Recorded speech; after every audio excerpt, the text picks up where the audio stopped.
मैदान जो है, इस मैदान में ग़ज़वा बदर हुई थी।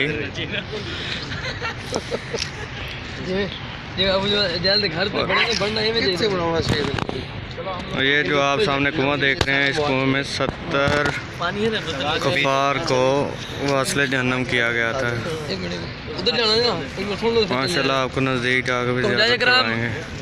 अभी जो है हम जिस मकाम पे खड़े हैं इसका नाम है ग़ज़वा बदर, जो आलम इस्लाम की सबसे पहली जंग है, जो सन 2 हिजरी में 17 रमज़ानुल मुबारक को लड़ी गई। इस जंग का आगाज़ जो है इस तरह से हुआ कि हज़रत अबू सुफियान रज़ियल्लाहु तआला जो है उस वक्त मुसलमान नहीं हुए थे। ये शाम से एक बहुत बड़ा काफ़िला लेकर सामान का मक्का की तरफ रवाना थे और उनकी सोच व फिक्र ये थी कि इस सामान को हम बेचेंगे और इसका जो मुनाफा आएगा उससे हम हथियार ख़रीदेंगे और मुसलमानों के साथ मुकाबला करेंगे। जब नबी अलैहिस्सलातु वस्सलाम के प्यारे जानशीं सहाबा कराम को पता चला तो उन्होंने नबी अलैहिस्सलातु वस्सलाम को बताया कि अल्लाह के नबी, क्यों ना हो कि हम इसका रास्ता रोकें, ये माल इनसे माल गनीमत में हमारे पास आएगा, हम इसको बेचकर जो इसका मुनाफा आएगा उससे हथियार ख़रीदेंगे और इनके साथ ही हम मुकाबला करेंगे। तो अबू सुफियान को पता चल गया कि मुसलमान जो है जंग की तैयारी में लग गए हैं मेरा रास्ता रोकने के लिए।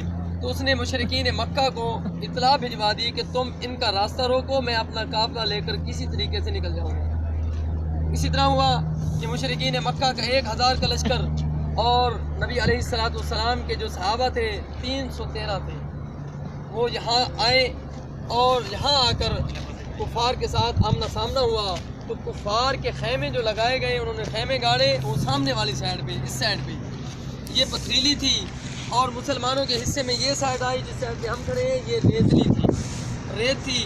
और उन मुशरिकीन मक्का की ये सोच व फिक्र थी कि हवा चलेगी, रेत उड़ेगी, मुसलमान भाग जाएंगे, लेकिन ऐसा नहीं हुआ। अल्लाह तबारक व तआला को जो मंजूर था वो ये था कि अल्लाह पाक ने बारिश बरसा दी।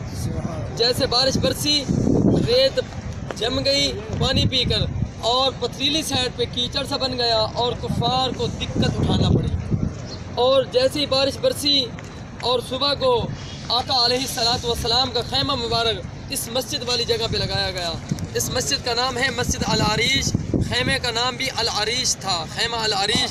तो उस खैमा के अंदर अल्लाह के नबी सल्लल्लाहु अलैहि वसल्लम अल्लाह के हजूर सजदा रेज़ होकर दुआएं मांग रहे थे, रो रो कर, गिड़गिड़ा कर कि या अल्लाह मेरी पूरी ज़िंदगी की कमाई ये 313 है, अगर आज ये तेरी राह में शहीद हो गए तो पीछे तेरा नाम लेने वाला कोई बाकी नहीं रहेगा। तो हुज्जाज कराम अल्लाह के नबी दुआएं मांग रहे हैं और सहाबा कराम मैदान जंग में आकर फिर भाग के जाते हैं, या रसूलल्लाह हमें तो ऊँघ आ रही है। अल्लाह के नबी सल्लल्लाहु अलैहि वसल्लम ने फरमाया, ऐ मेरे प्यारे सहाबा, मैदान जंग के अंदर ऊँघ आना रहमान की तरफ से होता है और नमाज के अंदर ऊँघ आना शैतान की तरफ से होता है। तो सहाबा कराम जंग के लिए तैयार थे। तो एक सहाबी रसूल फरमाते हैं कि मैं इस जज्बे के साथ आया और सोच रहा था कि कोई ऐसा शख्स आए मुझे जज्बा दिलाए, मैं जाके काफरों के साथ जंग करूं। तो इतने में 2 नन्हे मुजाहिद मेरे दाएं और बाएं आकर खड़े हो जाते हैं और सवाल करते हैं, चचा जान हमें ये बताएं कि अबू जहल कौन है। तो जब उन 2 नन्हे मुजाहिदों ने सवाल किया तो ये वो 2 नन्हे मुजाहिद हैं, बड़े को मेरे आका ने इजाज़त दे दी, छोटा आकर कहता है या रसूल अल्लाह मुझे भी इजाज़त दीजिए, मैं भी जंग के लिए तैयार हूँ। मेरे आका ने फरमाया तू अभी छोटा है। कहने लगे या रसूल अल्लाह मेरे भाई से मेरी कुश्ती करवा ले, मैं उससे ताकत में ज़्यादा हूँ। मेरे आका ने फरमाया अखाड़ा लगाया जाए। अखाड़ा लगाया गया, दोनों मैदान में आ गए। अब छोटा बड़े के कान में कहता है कि भाई तू तो जा रहा है, तुझे इजाज़त मिल चुकी है, आज तू गिर जा ताकि मैं भी तेरे साथ जंग के अंदर शरीक हूँ। ये था सहाबा कराम का जज्बा। तो वो बड़ा गिर गया, छोटा भी आ गया। उन दोनों नन्हे मुजाहिदों ने, माऊद और मावद ने, अबू जहल का जब पूछा तो सहाबी रसूल फरमाते हैं मैंने उंगली उठाकर बताया कि ये जो लोहे का लिबास पहने हुए बड़े कद वाला जिसके चारों तरफ लोग खड़े हैं ये अबू जहल है।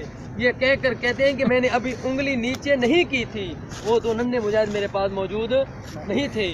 उन्होंने पल झपकने में जाके अबू जहल की सवारी की टांगें काटी और उसे टांगों से काटना शुरू कर दिया। तो अबू जहल क्या कहता है मरते वक्त, कहता है मेरी गर्दन को नीचे करके काटना। तकब्बर और गरूर मरते वक्त भी उस खबीस का बाकी रहा, टूटा नहीं। कहता है मेरी गर्दन को नीचे करके काटना ताकि दूसरी गर्दनों में पड़ी हो तो ऊंची नजर आए। تو اللہ کے نبی صلی اللہ علیہ وسلم نے رات کو اپنے خیمہ سے نکلے، چھڑی لے کر اس میدان کے اندر دائرے لگائے، اور دائرہ بھی لگاتے اور کہتے یہاں پہ صبح کو ابو جہل مرے گا، یہاں پہ عتبہ مرے گا۔ تقریباً 15 یا 16 کفار کے نام لیے، مشرکین مکہ کے بڑے بڑے سرداروں کے صبح کو وہ اسی جگہ پر واصل جہنم ہوئے۔ تو اس جنگ کے اندر 13 صحابہ اس مقام پہ شہید ہوئے اور 70 کافر مارے گئے۔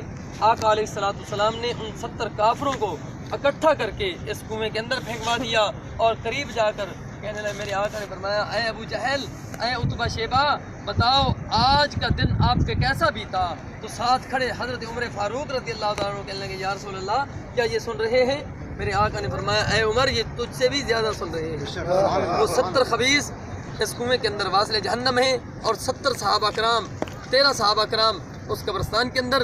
ایک صحابی رسول یہاں سے زخمی حالت میں آقا علیہ السلام کے ساتھ گئے وادی صفرا کے مقام پر، جہاں پہ ہم رکے تھے، ابھی جا کے رکیں گے۔ اس جگہ کا نام ہے وادی صفرا، پیر شفا، وہاں پہ وہ کنواں۔ ان کفار کو پتہ تھا کہ راستے میں یہی ایک کنواں ہے جہاں پر مسلمان جا کے نبی علیہ السلام پڑاؤ کریں گے۔ تو اس کنویں کا پانی اتنا زہریلا اور کڑوا تھا، کوئی پرندہ یا جانور پیتا تو مر جاتا۔ انہوں نے پھر اس کے اندر زہر ڈلوا دیا۔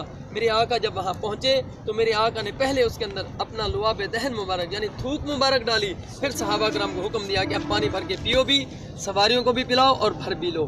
تو وہیں پہ جب پڑاؤ کیا تو حضرت عبیدہ بن حارث رضی اللہ عنہ بلا کر کہتے ہیں، یا رسول اللہ، میرا وقت قریب آ چکا ہے، یہ بتائیں اگر میں یہاں پہ فوت ہو جاتا ہوں کیا میرا شمار شہدائے بدر کے اندر ہوگا، بدر کی شہداء کے اندر ہوگا؟ میرے آقا نے فرمایا، اے عبیدہ، تو ان سے افضل ہے۔ کیوں کہا کہ 2 رتبے تھے، غازی بھی بن چکے تھے اور شہید بھی ہونے والے۔ تو وہ وہاں پہ آرام فرمایا، انشاءاللہ واپسی جا کے سلام بھی پیش کریں گے، میرے شفاعت سے پانی بھریں گے۔ اور یہ سامنے پہاڑ جبل ملائکہ قبرستان پہ آپ نے 13 صحابہ کو سلام پیش کیا، اپنی بخشش کی دعا بھی کی، اور یہ میدان بدر ہے، اور یہ وہ کنواں جس کے اندر یہ سامنے جو پہاڑ دیکھ رہے ہیں جبل ملائکہ ہے، جہاں پہ فرشتے اتارے گئے تھے مسلمانوں کی مدد کے لیے۔ بلسان کا درخت یہاں نظر نہیں آتا، اس باغیچے کے اندر موجود ہے۔ یہ وہی درخت ہے جو بدر کے مقام پہ ہی رونما ہوا، اور خواجہ معین الدین چشتی اجمیری رحمہ اللہ کے جو اب سے زیادہ نشین ہیں، انہوں نے اسی جگہ پر کھڑے ہو کر یوں بتایا کہ یہ درخت رونے لگا۔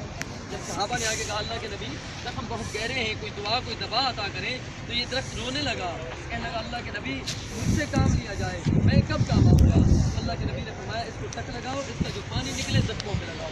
صحابہ کرام نے اسی طرح کیا، اللہ پاک نے انہیں شفا عطا کی۔